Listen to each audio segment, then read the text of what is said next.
ఈరోజే ఆషాఢ అమావాస్య. ఎంతో పవిత్రమైన శక్తివంతమైన రోజు. పైగా ఈరోజు ఆదివారంతో కలిసి వచ్చింది. ఆదివారం అమావాస్య రావడం చాలా అరుదుగా జరుగుతుంది. మరి ఇంతటి విశేషమైన రోజు. ఈ కథను వింటే చాలు జన్మల పాపాలు తొలగిపోతాయి, అష్టదరిద్రాలు తొలగి అష్టైశ్వర్యాలు కలుగుతాయి.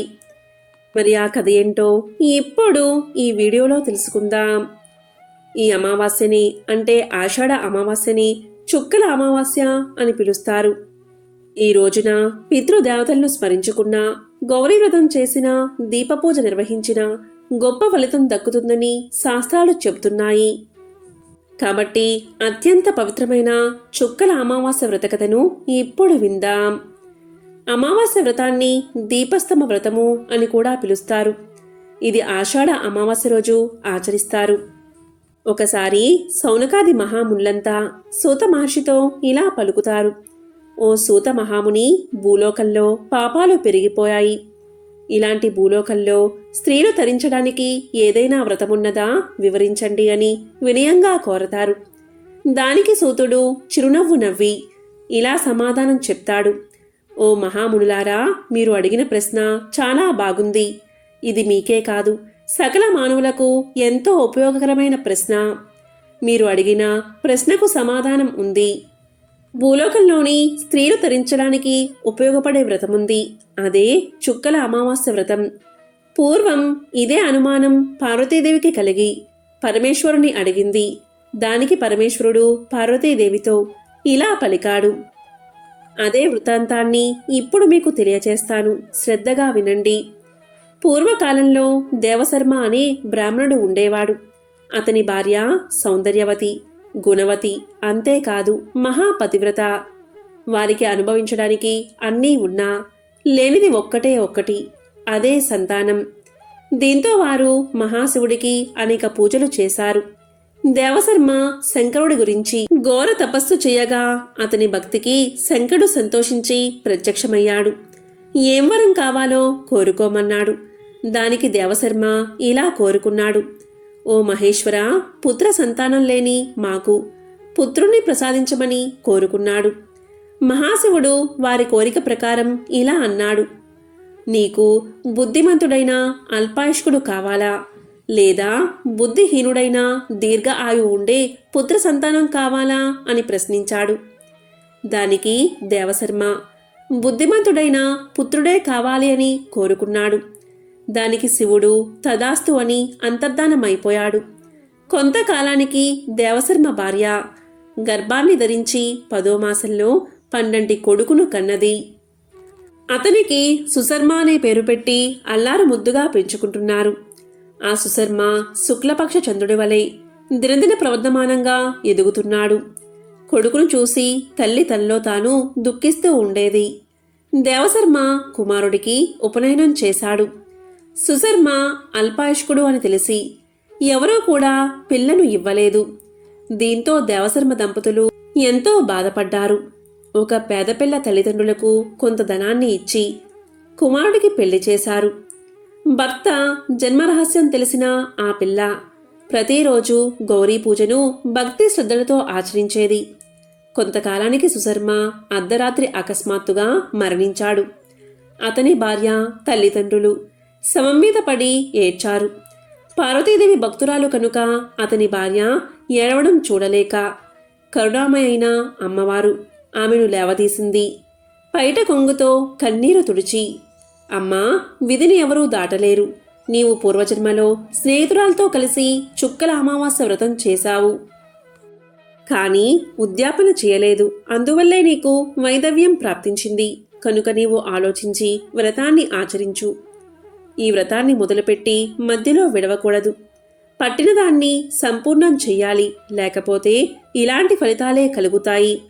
ఈ వ్రతం చేసేటప్పుడు పగటిపూట భోజనం చేయకూడదు. వ్రతం సగం చేయకూడదు.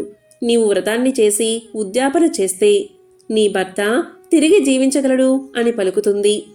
ఆ మాట వినగానే ఆమె స్నానం చేసి నియమనిష్ఠులతో చుక్కల అమావాస్య వ్రతం పూర్తి చేసి ఆ పుణ్యాన్ని గౌరీదేవికి తారపోసింది. వెంటనే చనిపోయిన ఆమె భర్త లేచి కూర్చున్నాడు. తల్లిదండ్రులు, భార్య ఎంతో సంతోషించారు. ఇరుగు పొరుగు బంధువులు మిక్కిలి ఆశ్చర్యపోయారు. సుశర్మ భార్యను అందరూ కూడా వ్రత విధానం, ఉద్యాపన తెలపమని అడిగారు. ఆమె వారితో, ఓ పుణ్య స్త్రీలారా, ఆషాఢ బహుళ అమావాస్య రోజు దీపస్తంభ వ్రతం అంటే చుక్కల అమావాస్య వ్రతాన్ని చేసుకోవాలి. ఈ వ్రతం వివాహం అయినప్పటి నుంచి 9 సంవత్సరాలు నోచుకోవాలి. మొదటి సంవత్సరం, చివరి సంవత్సరం దంపతులకు పూజ చేసి భోజనం, తాంబూలాలు ఇవ్వాలి. మిగతా సంవత్సరాలు ఆడవారికి తాంబూలాలు ఇవ్వాలి. 9 సంవత్సరాలు వ్రతం పూర్తయిన తర్వాత వెండి చొక్కా, బంగారు చొక్కా చేయించి దీపస్తంభంతో సహా వీటిని బ్రాహ్మణుడికి దానమివ్వాలి. ఈ విధంగా ఎవరు వ్రతాన్ని ఆచరిస్తారో వారు సుఖంగా జీవించి అంతఃకాలమున కైలాసాన్ని చేరుకుంటారు. ఇదే చుక్కల అమావాస్య వ్రత కథ. విధిరాత నుంచి తప్పించుకునే శక్తి మానవులకు ఉంటుందా? మనకు మన మరణం గురించి ముందే తెలిస్తే ఆ మరణాన్ని మానవుడు తప్పించగలడా? దాని గురించి ఈ కథలో ఇప్పుడు తెలుసుకుందాం. పూర్వం ఒక ఊరిలో ఒక గొప్పవాడైన పండితుడైన బ్రాహ్మణుడు ఉండేవాడు. అతను ఒక రోజున పక్క ఊరిలో ఉన్న తన చిన్ననాటి స్నేహితుణ్ణి కలవడానికి బయలుదేరాడు. ఆ చిన్ననాటి స్నేహితుడు మోగవాడు, అలాగే ఒకే ఒక కాలు మాత్రమే ఉన్న వికలాంగుడు. అలా ఆ పండితుడు స్నేహితుణ్ణి కలవడానికి ఉదయమే బయలుదేరాడు. ఆ ఊరిని చేరాలి అంటే మధ్యలో 2 లేదా 3 ఊర్లు దాటాలి. అలా ఆ పండితుడు నడుచుకుంటూ బయలుదేరాడు. అలా వెళ్తున్నా అతనికి మార్గ మధ్యలో ఒక వ్యక్తి కలిశాడు. అప్పుడు ఆ పండితుడు ఆ వ్యక్తిని పేరు అడగగా తన పేరు మహాకాలుడు అని చెప్పాడు. అప్పుడు ఆ పండితుడు ఎలాగూ నడుస్తూనే వెళ్ళాలి కదా, అతనితో మాట్లాడుకుంటూ వెళ్ళవచ్చు అని అనుకున్నాడు. ఆ విధంగా ఇద్దరూ మాట్లాడుకుంటూ ముందుకు వెళ్తున్నారు. అలా వెళ్తూ ఉండగా మధ్యలో ఒక చిన్న ఊరుకు చేరగానే ఆ మహాకాలుడు పండితుడితో ఇలా పలికాడు. మహాత్మా, మీరు నడుస్తూ ఉండండి. నాకు ఇక్కడ ఒక చిన్న పని ఉంది. నేను ఆ పనిని పూర్తి చేసుకుని మిమ్మల్ని ముందు దారిలో కలుస్తాను అని చెప్పి అతను ఆ ఊరిలోకి వెళ్ళిపోయాడు. ఆ పండితుడు సరే అని చెప్పి ముందుకు కదిలాడు. అలా కొద్దిసేపటికి ఆ ఊరిలో ఒక వ్యక్తిని పశువులు తొక్కి చంపేశాయి అనే వార్త పండితుడికి వేరే వాళ్ల వల్ల తెలిసింది. అలా కొద్దిసేపటికి ఆ మహాకాలుడు వచ్చి బ్రాహ్మణుడితో కలిసి నడుస్తున్నాడు. అలా ఇద్దరూ కలిసి నడుస్తూ ఉండగా చీకటి పడింది. అప్పుడు ఆ పండితుడు ఇలా అన్నాడు, ఇప్పుడు చీకటి పడింది. మనం ఈ రోజు రాత్రికి ఈ ఊరిలో ఉన్న గుడిలో పడుకుని తెల్లవారగానే మళ్లీ ప్రయాణం మొదలు పెడదాం అని పలకగా ఆ మహాకాలుడు ఇలా సమాధానం చెప్పాడు. సరే మహాత్మా, అలాగే చేద్దాం. మీరు ఇక్కడే ఉండండి. నాకు ఈ ఊరిలో ఒక ముఖ్యమైన పని ఉంది. ఆ పనిని పూర్తి చేసుకోగానే వెంటనే నేను ఇక్కడికి చేరుకుంటాను అని చెప్పి మహాకాలుడు ఆ ఊరి లోపలికి వెళ్తాడు. అతను వెళ్లిన కొద్దిసేపటికి ఆ ఊరిలో పెద్ద నిప్పు అంటుకుంటుంది. అప్పుడు ఆ పండితుడు ఆ మహాకాలుడు వెళ్లిన ప్రతి చోట ఏదో ఒక అనర్థం జరుగుతుంది. ఇతను వెళ్తే అక్కడ ఏదో జరుగుతుంది అనే అనుమానం మొదలైనది. కొద్దిసేపటికి మహాకాలుడు గుడి దగ్గరికి వచ్చేశాడు. కాని పండితుడు మాత్రం మహాకాలుణ్ణి ఏమీ అడగలేదు. పొద్దున్న లేవగానే ఇద్దరూ ప్రయాణాన్ని ప్రారంభించారు. మళ్లీ కొద్ది దూరం వెళ్ళగానే ఇంకొక ఊరికి చేరుకున్నారు. అప్పుడు ఆ మహాకాలుడు ఇలా అన్నాడు, మహాత్మా, మీరు ముందుకు నడుస్తూ ఉండండి. నాకు ఈ ఊరిలో ఒక చిన్న పని పడింది. అది ముగించుకుని నేను ముందు దారిలో మిమ్మల్ని కలుస్తాను అని చెప్పి అతను ఊరి లోపలికి వెళ్లిపోయాడు. కాని ఈసారి పండితుడు ముందుకు వెళ్లకుండా అక్కడే నిలబడి వేచి చూస్తున్నాడు. కొద్దిసేపటికి ఆ ఊరిలో ఒక వ్యక్తి పాముకాటుకు చనిపోయాడు అనే విషయం పండితుడి చెవున పడింది. ఈ మహాకాలుడు వెళ్లిన ప్రతి చోట ఏదో ఒక ప్రమాదం ఖచ్చితంగా జరుగుతుంది అనుకున్నాడు పండితుడు. ఇందులో ఏదో విషయముంది. అతను వచ్చిన తర్వాత అతన్ని అడిగి తెలుసుకోవాలి అనుకున్నాడు పండితుడు. కొద్దిసేపటికి మహాకాలుడు పండితుడి వద్దకు చేరుకున్నాడు. ఆ పండితుడు మహాకాలుడితో ఇలా అన్నాడు, చూడు, నేను నిన్ను గమనిస్తూనే ఉన్నాను. నీవు ఏ ఊరికి వెళ్ళినా నీవు వెళ్ళిన కొద్దిసేపటికే అక్కడ ఏదో ఒక ప్రమాదం జరుగుతుంది. ఎవరో ఒకరు మరణిస్తూనే ఉన్నారు. అసలు నువ్వు ఎవరు అని అడుగుతాడు. అప్పుడు ఆ మహాకాలుడు ఇలా చెప్తాడు. మహాత్మా, మీరు మహా జ్ఞానవంతులు. మహాత్ములతో కలిసి నడిస్తే మంచి జరుగుతుందని నేను మీ వెంట నడుస్తున్నాను. నన్ను మీరు గుర్తుపట్టలేదా? నేను ఒక యమదూతను. మా యమధర్మరాజు గారి ఆజ్ఞతో ప్రాణాలను హరిస్తూ ఉంటాను. ఇప్పుడు నేను వెళ్ళినా ఊళ్ళలో వాళ్ళ ఆయులు తీరిపోయాయి. అందువల్లే వారి ప్రాణాలను హరించి వేస్తున్నాను అన్నాడు మహాకాలుడు. అప్పుడు ఆ పండితుడు ముందుగా కొద్దిగా భయపడ్డాడు. తరువాత ధైర్యం తెచ్చుకుని, నాయనా, నీవు నిజంగా యమదూతవే అయితే ఒక విషయం నాకు చెప్తావా? నీవు తర్వాత తీయబోయే ప్రాణం ఎవరిది అని అడుగుతాడు. అప్పుడు ఆ యమదూత ఇలా సమాధానం చెప్తాడు. మహాత్మా, తరువాత చనిపోయేది ఎవరో కాదు, మీరు ఇప్పుడు కలవడానికి వెళ్తున్న మీ చిన్ననాటి స్నేహితుడే. అతని చావుకి కారణం కూడా మీరే అవబోతున్నారు. మీ వల్లే అతను మరణిస్తాడు అని చెప్పాడు మహాకాలుడు. అప్పుడు ఆ పండితుడు ఎంతో బాధపడతాడు. ఒకవేళ అతను నిజంగానే యమదూత అయితే ఈయన చెప్పింది ఖచ్చితంగా జరుగుతుంది. నా వల్లే నా ప్రియమిత్రుడు మరణిస్తాడు. అలా అస్సలు జరగకూడదు. నేను వెళ్లి కలిస్తేనే కదా నా వల్ల మరణిస్తాడు. అందువల్ల నేను అతన్ని అస్సలు కలవను. నేను కలవకపోతే మరణించడు అని అనుకుని ఆ పండితుడు ఆ స్నేహితుడి దగ్గరకు వెళ్లకుండా అలానే ఆగిపోయాడు. అప్పుడు ఆ యమదూత ఇలా అన్నాడు.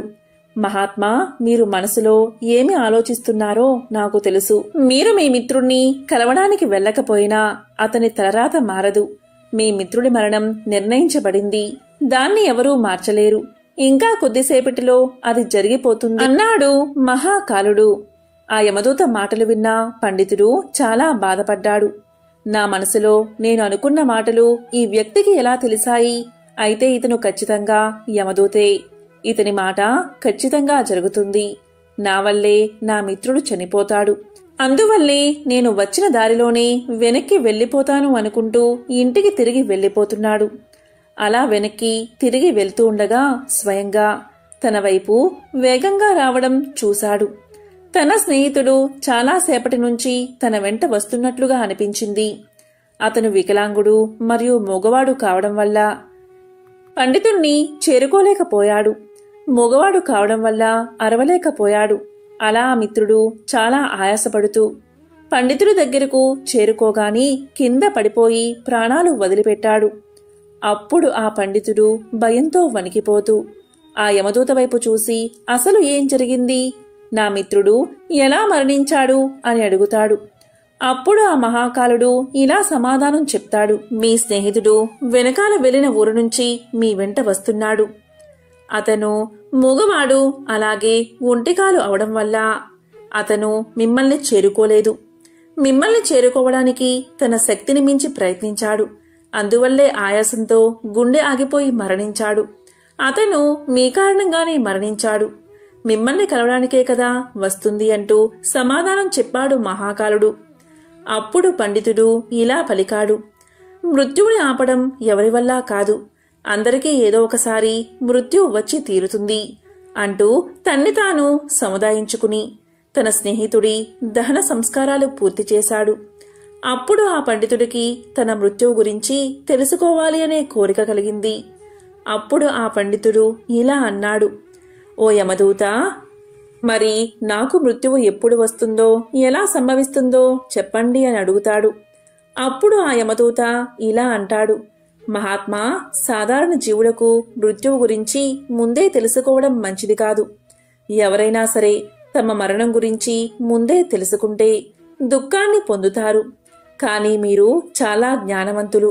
అలాగే మీ మిత్రుడి యొక్క మరణాన్ని చూసి మరణాన్ని ఎవరూ తప్పించలేరు అనే సత్యాన్ని తెలుసుకున్నారు. కాబట్టి మీ మృత్యువు గురించి మీకు తెలిసినా మీరు అంతగా దుఃఖించరు అని నేను అనుకుంటున్నాను. అందువల్ల నేను మీ మరణ రహస్యాన్ని చెప్తాను. మీ మరణం ఈ రోజు నుంచి సరిగ్గా 6 నెలల్లో సరిగ్గా ఇదే రోజు రాజ్యంలో ప్రజలందరి మధ్యన ఉరివేసి చంపబడతారు. అలా మీకు మరణం సంభవిస్తుంది.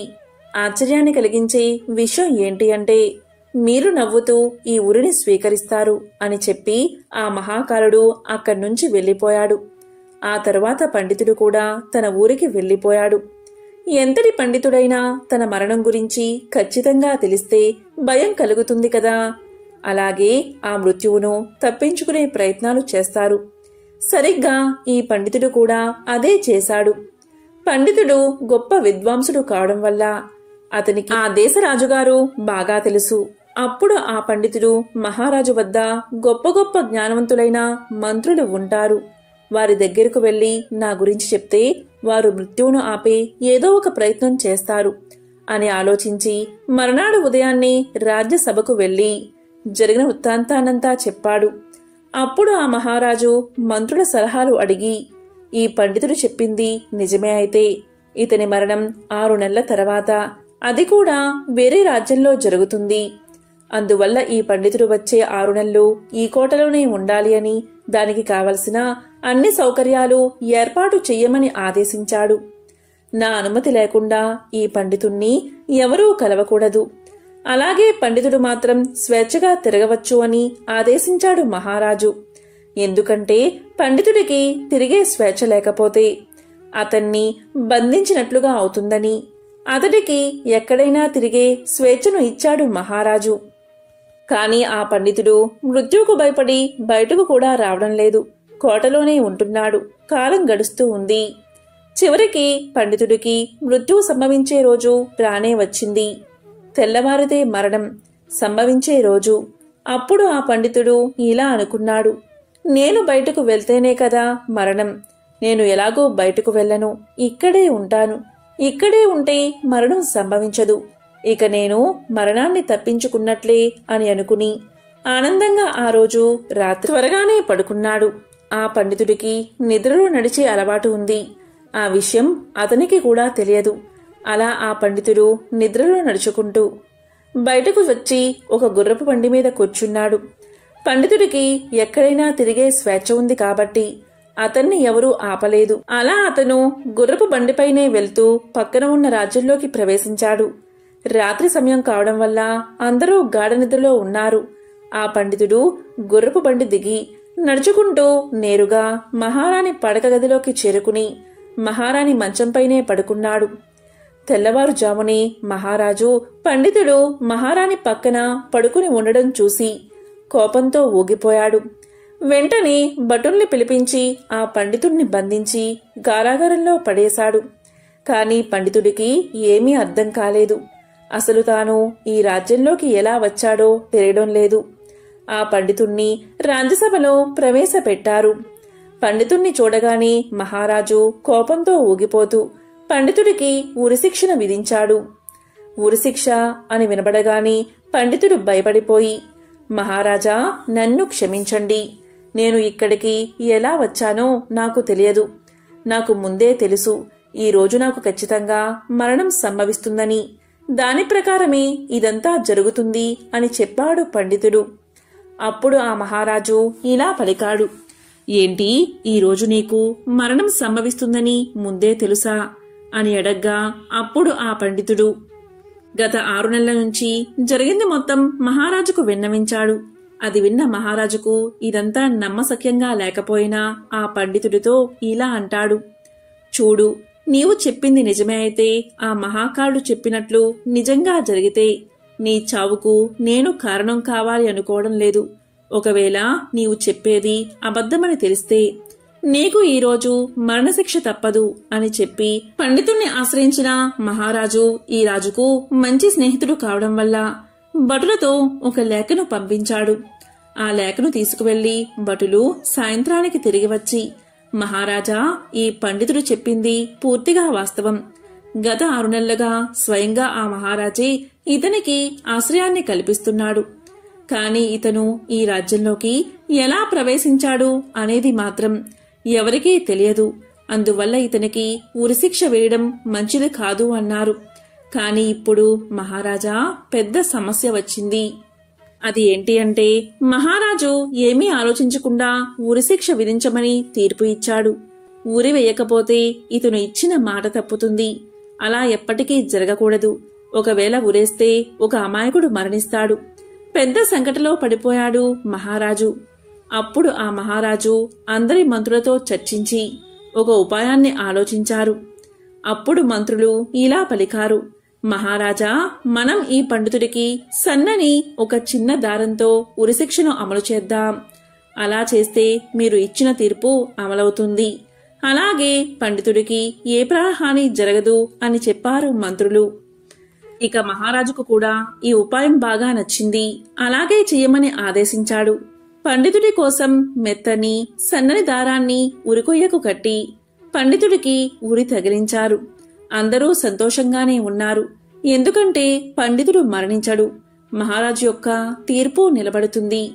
ఇక పండితుడికి కూడా సంతోషంగానే ఉంది.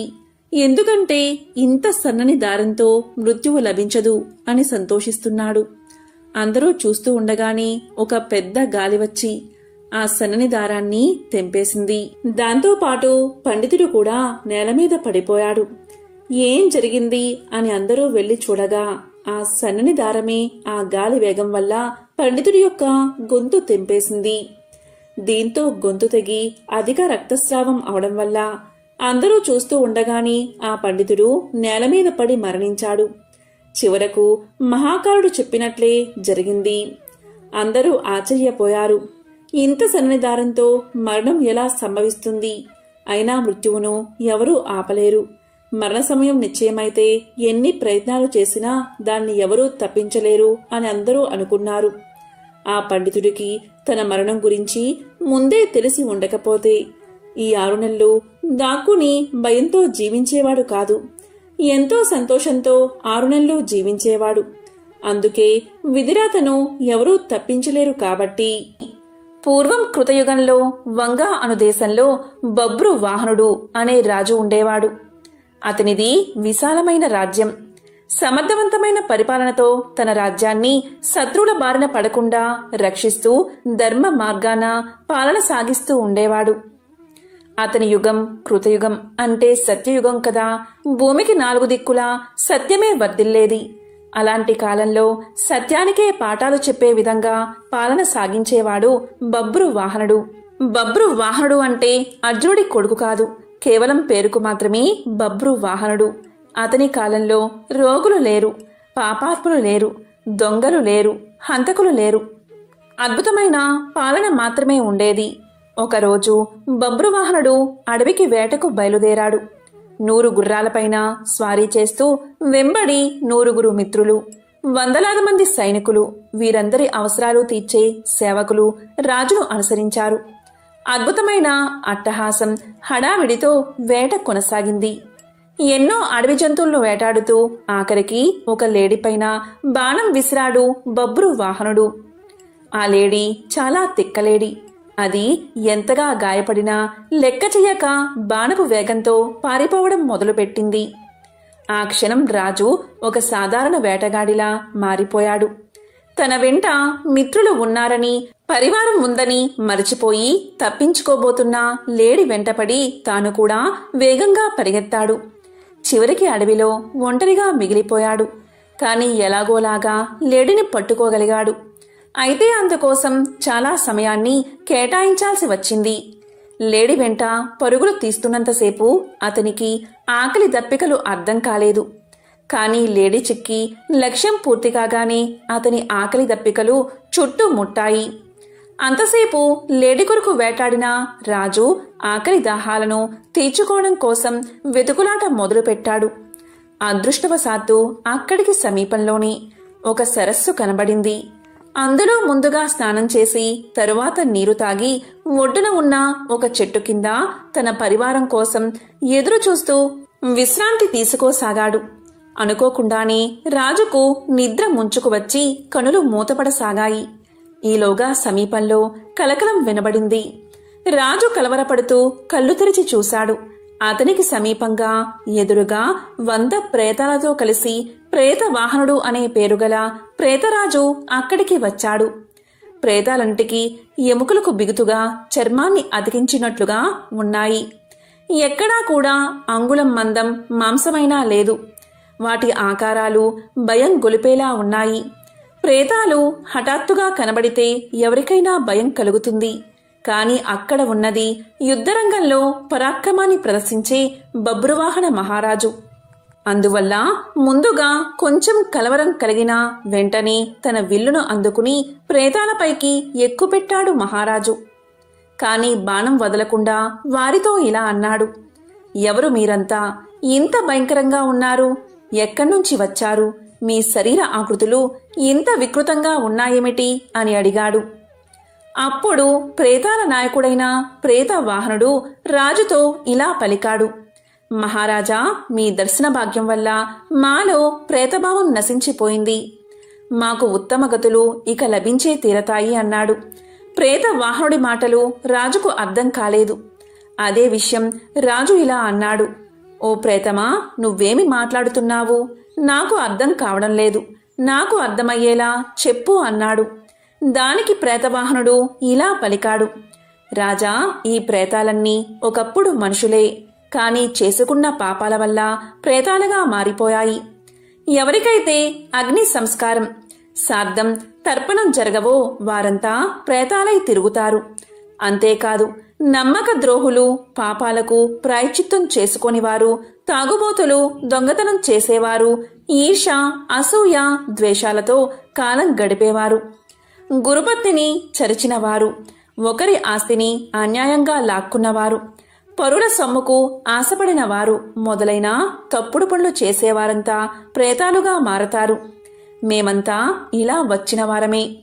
రాజా, మాకు తిండి దొరకదు, నీరు దొరకదు. దీంతో మేము ఆకలి దప్పికతో అలమటించిపోతూ ఉంటాం. మాకు ఎవరు శ్రాద్ధం కాని పిండం కాని పెట్టరు. అందుకే మేము ఇలా మిగిలిపోయాము. ఇలా మిగిలిపోయిన వారికి రాజే అపరక్రియలు జరపాలి. అలా జరపడం వల్ల మేము ప్రేత రూపం నుండి విముక్తి పొందుతాం. అలాగే మీరు కూడా గొప్ప పుణ్యాన్ని సంపాదించుకుంటారు. రాజా, బతికి ఉన్నంతసేపు వీరు నావారు, వీరు నావారు అనుకుంటాం. కాని చివరకు ఎవరూ ఉండరు. కొడుకులు, భార్య, వీరు మన అవసరం కోసం, మన స్వార్థం కొరకు మన వల్ల పుట్టుకు వచ్చిన వారే. మనం వారి అవసరం తీర్చినంత కాలం వారి చేత గౌరవించబడతాము. తరువాత మన అవసరం ఉండదు. అప్పుడు వారి నుండి గౌరవం లభించదు. మనిషి చచ్చాక ధనం ఇంటి దగ్గరే ఉండిపోతుంది. బంధువులు శ్మశానం దగ్గర విడిపోతారు. శరీరం కాష్టం దగ్గర విడిపోతుంది. ఇక విడిపోయాక పరలోకం దాకా వచ్చేవి పాప పుణ్యాలే అని చెప్పాడు ప్రేత వాహనుడు. అప్పుడు బబ్రు వాహనుడు ఇలా పలికాడు. ఓ ప్రేతవాహన, చాలా తెలిసినవాడిలా మాట్లాడుతున్నావు. ఇంతకీ నీవు ఎవరు? నీవు మనిషిగా ఉన్నప్పుడు నీవు ఎవరు అని అడిగాడు. దానికి ప్రేతవాహనుడు ఇలా సమాధానం చెప్పాడు. ఓ రాజా, ప్రేతంగా మారడానికి ముందు నేను ఒక ధనికుడైన వైశ్యుణ్ణి. పేరు దేవదత్తుడు. నేను సన్మార్గంలో నడిచాను, దేవతారాధన చేశాను, తీర్థయాత్రలు తిరిగాను, దాన ధర్మాలు కూడా చేశాను. కాని నాకు అపరకర్మలు చేయడానికి మాత్రం ఎవరూ లేకుండా పోయారు. అందుకనే ఇలా ప్రేతానై తిరుగుతున్నాను. రాజా, ఒక దేశపు రాజు అన్ని వర్ణాల వారికి, అన్ని కులాల వారికి బంధువుడు అవుతాడని శాస్త్రాలు చెబుతున్నాయి. అందుకని నీవు మా అందరి కోసం అపర కర్మలు చేసి మాకు ముక్తిని కలిగించు అని చెప్పి తన వద్ద ఉన్న ఒక మణిని తీసి రాజుకు ఇవ్వబోయాడు ప్రేతవాహనుడు. అందుకు రాజు ఇలా పలికాడు. ఓ ప్రేతవాహన, నేను ఒక రాజుని. ఇతరుల నుండి దానాన్ని స్వీకరించను. మీకు అపరకర్మలు మాత్రం చేస్తాను. కాని ప్రేతవాహన, నాకిది చెప్పు. మా వంశస్థుల్లో ఎవరైనా ప్రేతదశలోనే ఉండిపోయారా? ఒకవేళ ఉండిపోతే ఆ విషయం నేను ఎలా తెలుసుకోవాలి? వారికి ముక్తిని ఎలా కలిగించాలి అని అడిగాడు. దానికి ప్రేతవాహనుడు ఇలా చెప్పాడు. రాజా, మీ వంశంలోని వారు ఎవరైనా ప్రేతత్వంలా మిగిలిపోయి ఉంటే మీకు కారణం లేకుండానే కొన్ని కష్టాలు వచ్చి పడతాయి. దాంపత్య జీవితంలో అపశృతులు ఏర్పడతాయి. భార్యాభర్తలు పూర్తిగా ఆరోగ్యంగా ఉన్నా కూడా వారికి పిల్లలు పుట్టరు. స్త్రీలకు నెలసరి సమస్యలు నిరంతరం కలుగుతాయి. యవ్వనంలోనే ఆత్మీయ బంధువులు మరణిస్తారు. నడి వయసులోని వారు అనుకోకుండా మరణిస్తారు. ఉన్నట్టుండి ఆదాయం తగ్గిపోతుంది. అనుకోని విధంగా ఇల్లు తగలబడిపోతుంది. ఇంట్లో ఎప్పుడూ గొడవలు జరుగుతూ ఉంటాయి. కావాలనే అపవాదులు వచ్చి మీద పడతాయి. తీవ్రమైన జబ్బులు వస్తాయి. వ్యాపారం చక్కగా చేస్తున్నా కూడా లాభాలు మాత్రం రావు. వర్షాలు బాగా కురిసినా కూడా పంట చేతికి రాదు. ఇంటి ఇల్లాలే శత్రువులా తిరగబడుతుంది. కాబట్టి రాజా, ఇలాంటివి జరుగుతాయి. ఇవన్నీ అపారకర్మ చేయనందువల్ల ఆకలి బాధతో తిరిగే ప్రేతాల వల్లే జరుగుతాయి. కాబట్టి మన వంశం వారు ఎవరైనా ప్రేతాల్లా మారి తిరుగుతున్నారా అని ఇలా గుర్తించవచ్చు అని చెప్పాడు ప్రేత వాహనుడు. ఇదంతా విన్న తర్వాత బబ్రువాహన మహారాజు తన నగరానికి వెళ్లి ప్రేతాల విముక్తి కోసం శ్రాద్ధ అపరకర్మలు చేయించాడు. అంతటితో ప్రేత వాహనుడికి, అతనితో ఉన్న ప్రేతాలకు విముక్తి కలిగింది. వారంతా ఎంతో సంతోషంగా స్వర్గాన్ని చేరుకున్నారు. ఇది గరుడ పురాణంలోని కథ. పూర్వం సుమంతుడు అనే ఆశ్రమ విద్యార్థి ఒకరోజు అటవీ మార్గంలో వెళ్లాల్సి వచ్చింది. దురదృష్టం కొద్దీ అతను అడవిలో దారి తప్పిపోయి కొందరు ఆటవికులకు దొరికిపోయాడు. వారు అతన్ని బంధించి వాళ్ళ కులపెద్ద వద్దకు తీసుకుపోయారు. ఆ రోజు అమావాస్య, పైగా ఆదివారం. వారి కులదేవతకు బలివ్వడానికి చక్కని కుర్రోణ్ణి తీసుకువచ్చారని కులపెద్ద ఎంతగానో సంతోషించాడు. వారిని అభినందించి బలికి ఏర్పాట్లు చూడమని కులపెద్ద ఆజ్ఞాపించాడు. సుమంతునికి విషయమంతా అర్థమైంది. తనకు కీడు తప్పదని, చంపేస్తారని అర్థమైంది. ఇక తన పని అయిపోయినట్లే అని అనుకుని భయంతో వణికిపోతూ ఉన్నాడు. చుట్టూ చూస్తే బలి కోసం ఏర్పాట్లు చకచకా జరిగిపోతున్నాయి. అప్పుడు గురువుగారి మాటలు సుమంతుడికి గుర్తుకు వచ్చాయి. కష్ట సమయంలో ధైర్యాన్ని కోల్పోరాదని, ధైర్యంతో ఉంటే దేన్నైనా సాధించవచ్చని, ఆలోచిస్తే ఏదో ఒక ఉపాయం వస్తుందన్న మాటలు గుర్తుకు వచ్చాయి. ఇక ధైర్యం తెచ్చుకుని ఎలాగైనా ఆటవికుల చెర నుండి బయటపడే తీరాలని సుమంతుడు నిర్ణయించుకున్నాడు. ఇక కాస్త ప్రశాంతంగా సుమంతుడు ఆలోచించాడు. కాసేపటికి ఒక మెరుపులాంటి ఉపాయం తట్టింది సుమంతునికి. ఎదురుగా పెద్ద సమస్య ఉన్నప్పుడు బుర్ర ఎవరికైతే సరిగ్గా పనిచేస్తుందో వారే విజేతలు కాగలరని గురువుగారి మాటలు గుర్తుకు తెచ్చుకుని ధైర్యం పుంజుకున్నాడు సుమంతుడు. బలి కోసం ఏర్పాట్లు పర్యవేక్షిస్తున్న ఆటవికుల పెద్దతో సుమంతుడు ఇలా అన్నాడు. అయ్యా, నన్ను బలివ్వమని ఆ దేవత మీకు చెప్పిందా అని అడిగాడు. దానికి కులపెద్ద ఇలా అన్నాడు. లేదు, రాతి విగ్రహం ఎక్కడైనా మాట్లాడుతుందా? మనమే భక్తితో అమ్మవారికి బలి సమర్పించి చల్లగా చూడమని మొక్కాలి అని బదులు చెప్పాడు కులపెద్ద. దానికి సుమంతుడు ఇలా అన్నాడు. అదేమిటి, మీ దేవత మీతో మాట్లాడదా? ఎంతో విడ్డూరంగా ఉందే. ఏదో తప్పు చేసి ఉంటారు మీరు, అందుకే మీతో మాటలు మానేసింది అమ్మవారు అన్నాడు. దాంతో కులపెద్ద కలవరంగా చూశాడు. అదే అదనుగా సుమంతుడు మరింత ధైర్యం తెచ్చుకుని ఇలా అన్నాడు. మీతో మాట్లాడడం లేదు కాని నాతో మాట్లాడుతుంది అమ్మవారు. అదే విచిత్రమన్నాడు. ఆ మాటలు విన్నా అక్కడ ఉన్నవారంతా ఒక్కసారిగా తుళ్లిపడ్డారు. దీంతో కులపెద్ద కాస్త తేరుకుని, ఏమిటి, మా దేవత నీతో మాట్లాడుతుందా? అది మేము నమ్మాలా అని వెటకారంగా అడిగాడు. దానికి ఇంకొక ఆటవికుడు, మేము అడవిలో ఉంటాం కదా అని మరీ తెలివి తక్కువగా అంచనా వేయకు మమ్మల్ని. నీ ఎత్తుగడ మాకు తెలుసులే అని ఆటవికుడు అన్నాడు. దానికి సుమంతుడు, అదేమీ లేదు, నేను నిజమే చెప్తున్నాను అని తెలియచేశాడు. దానికి కులపెద్ద, ఏం మాట్లాడిందో చెప్పు అని ప్రశ్నించాడు. దానికి సుమంతుడు, నన్ను తనకు బలి ఇవ్వద్దని, అలా చేయడం వల్ల తను సంతోషించను సరికదా, కోపగిస్తానని మీతో చెప్పమంది అన్నాడు. అతను ఆత్మవిశ్వాసం కోల్పోకుండా నిబ్బరంగా పెలిగేసరికి కులపెద్ద ఆలోచనలో పడ్డాడు. సుమంతుని మాటలకు అందరూ పగలబడి నవ్వుతూ, ఈ సమయంలో ఎవరైనా ఇలాగే మాట్లాడతారు.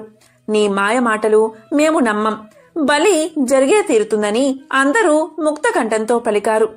కాని సుమంతుడు ధైర్యం కోల్పోలేదు. ఈ సమయంలో బెదిరితే చావు తప్పదని గ్రహించి వారితో సుమంతుడు ఇలా అన్నాడు. దయచేసి అరవకండి, అమ్మవారు ఏదో చెప్తుంది, నన్ను విననివ్వండి అని ఆజ్ఞాపించినట్లుగా ధైర్యంగా గంభీరంగా చెప్పాడు.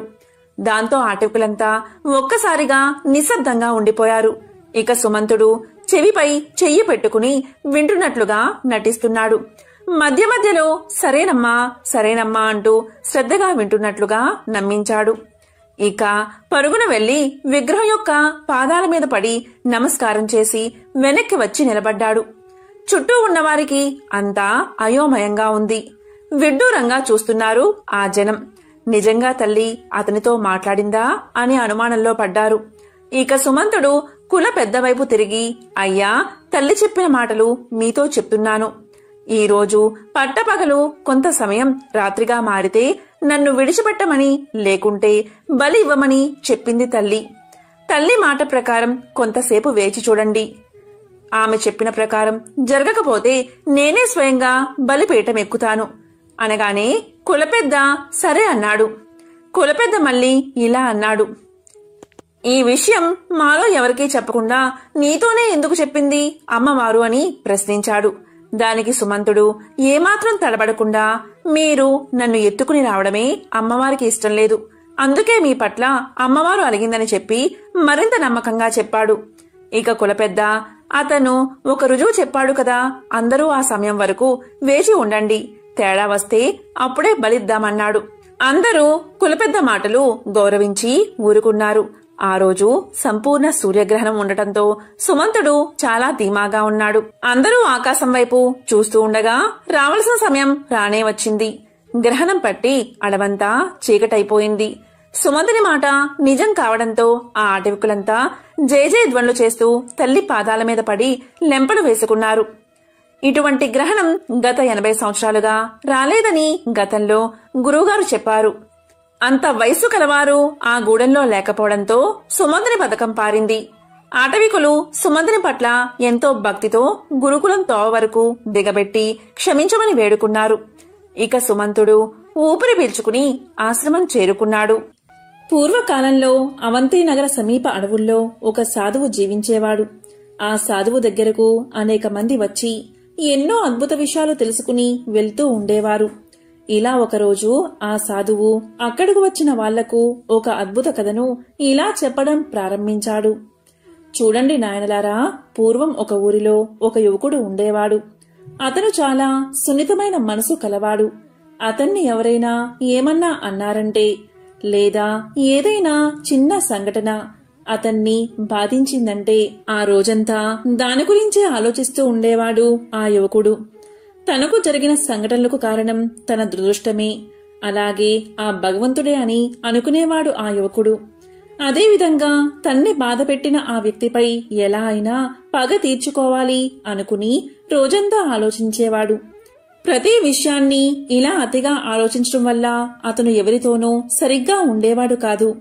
అలాగే తాను చేసే పని మీద కూడా ధ్యాస పెట్టేవాడు కాదు. అతను ఎప్పుడూ అశాంతితో రగిలిపోయేవాడు. తన ఈ పరిస్థితిని గ్రహించిన తన మిత్రుడు ఆ యువకుడికి ఒక సలహా ఇస్తాడు. దగ్గర్లో ఉన్న ఒక ముని ఆశ్రమంలో ఒక గురువు ఉన్నాడని ఆయన్ని కలిస్తే నీ సమస్యకు ఏదో ఒక పరిష్కారం చూపిస్తాడని ఆ స్నేహితుడు పలుకుతాడు. దీంతో ఆ యువకుడు తన స్నేహితుడి సలహాపై ఆ ఆశ్రమానికి వెళ్లి గురువుగారిని కలిసి తాను ఎలా అయితే ఒక విషయం గురించి పదే పదే ఆలోచిస్తాడో ఆ గురువుకు వివరిస్తాడు. ఆ యువకుడి సమస్యను విన్న గురువు ఏం మాట్లాడకుండా ఆశ్రమంలోకి వెళ్లిపోతాడు. ఆ గురువు ఏం మాట్లాడకుండా లోపలికి వెళ్లడంతో ఆ యువకుడు ఆశ్చర్యపోతాడు. ఏం చెయ్యాలో అతనికి అర్థం కాదు. కాని అతను అలాగే అక్కడే కూర్చుని ఉంటాడు. కొంత సమయం తర్వాత ఆ ఆశ్రమ గురువు నీళ్లు ఉన్న ఒక చిన్న మట్టి పాత్రతో బయటకు వస్తాడు. బయటకు వచ్చి ఆ యువకుడు ముందు నిల్చుని ఉంటాడు. అప్పుడు ఆ యువకుడు గురువుగారికి నమస్కారం చేయగా, గురువుగారు, చెప్పు నాయనా, ఈ పాత్ర యొక్క బరువు ఎంత ఉంటుంది అని అడుగుతాడు. దానికి ఆ యువకుడు ఇలా అంటాడు, స్వామి, నేను ఖచ్చితంగా చెప్పలేను, కానీ దీని బరువు చాలా తక్కువ ఉంటుంది అని సమాధానం చెప్పాడు. మళ్లీ గురువుగారు ఇలా అడుగుతారు, చూడు, నేను కాసేపు ఇలాగే ఈ పాత్రను పట్టుకుని ఈ విధంగానే నిల్చుని ఉంటే ఏమవుతుంది అంటాడు.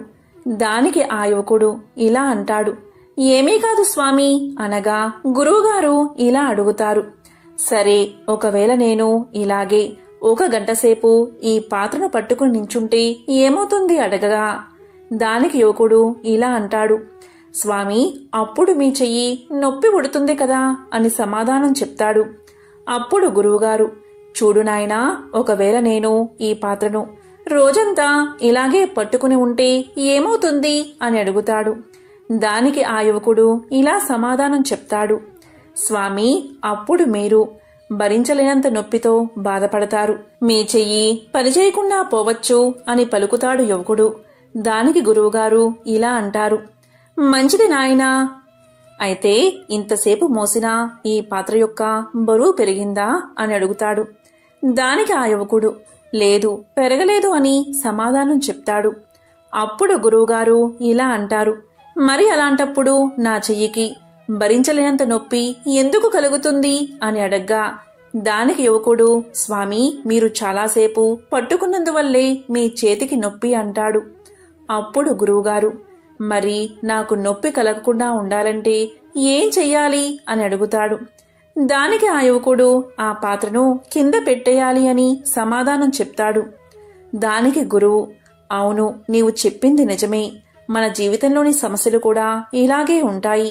కొంతసేపు ఆలోచిస్తే ఏం కావు, అదే పనిగా ఎక్కువసేపు ఆలోచిస్తే మనలో భయాన్ని అలాగే అశాంతిని కలిగిస్తాయి అని చెప్పి గురువుగారు యువకుడి వైపు చూస్తూ ఇలా అన్నారు, చూడు నాయనా, మన జీవితంలో జరిగిన సంఘటనలను, మనం చేసిన పొరపాట్ల గురించి ఆలోచించడం ముఖ్యమే. కానీ అంతకంటే ముఖ్యమైనది ఏంటి అంటే వాటి నుంచి పాఠాలు నేర్చుకుని ముందుకు సాగడమే. అదే పనిగా ఒకే విషయం గురించి ఆలోచిస్తే ఆ మట్టి పాత్రలాగా సంఘటనలు నీకు బాధను కలిగిస్తాయి. నీవు గతం గురించి ఆలోచిస్తూ కూర్చుంటే ఈరోజు నీ చెయ్యి జారిపోతుంది. ఆ తర్వాత నీవు భవిష్యత్తులో దీని గురించి కూడా బాధపడతావు. నీవు భవిష్యత్తులో ఎలా ఉండాలి అనుకుంటున్నావో అలా ఉండడానికి ఈ రోజు నుంచే నీవు ప్రయత్నం మొదలుపెట్టు. నీవు గతంలో చేసిన పొరపాట్లను మళ్లీ చేయకుండా ఉండు. నీవు బాధపడ్డం మానేసి ఈ రోజు చేసే పనుల గురించి ఆలోచించు. ఎందుకంటే బాధ అనేది మనిషిని మరణం వరకు తీసుకువెళ్లగలదు. కాబట్టి నిన్ను ఎవరైనా అవమానించిన పరిస్థితులు, అలా వచ్చిన దాన్ని మట్టి పాత్ర కింద పెట్టినట్లుగా మర్చిపో. నీ గమ్యం చేరే దిశగా ముందుకు సాగిపో. జరిగిన అవమానం గురించి ఆలోచించకు. ఆ అవమానం గురించి నీవు ఆలోచిస్తే నీకు భవిష్యత్తు అనేదే ఉండదు. జీవితంలో పగ తీర్చుకోవాలి అని ఎప్పుడూ అనుకోకు. అదంతా భగవంతుడే చూసుకుంటాడు. నవ్వుతూనే గమ్యాన్ని చేరే దిశగా రోజు ముందుకు సాగిపోవాలి అని ఆ గురువుగారు యువకుడికి చెప్పి యువకుణ్ణి దీవించగానే యువకుడిలో ఉన్న ఆందోళనలు అన్నీ దూరమైపోయాయి. గురువుగారికి ధన్యవాదాలు చెప్పాడు ఆ యువకుడు. ఇలా సాధువు అక్కడ ఉన్నవారికి ఈ కథను చెప్పగానే వారంతా ఎంతో సంతోషించారు. ఒక మంచి విషయం నేర్చుకున్నందుకు అందరూ ఎంతో సంతోషించి సాధువుకు ధన్యవాదాలు తెలియచేశారు. ఎంతో విశేషమైన పవిత్రమైన ఈ కథలను విన్నా, చదివినా, చెప్పినా, వినిపించినా జన్మల పాపాలు తొలగి కోటి జన్మల పుణ్యం వస్తుంది. లక్ష్మీ కటాక్షం కలుగుతుంది. ఓం నమో నారాయణాయ. ఓం నమః శివాయ. ఓం శ్రీ మాత్రే నమః.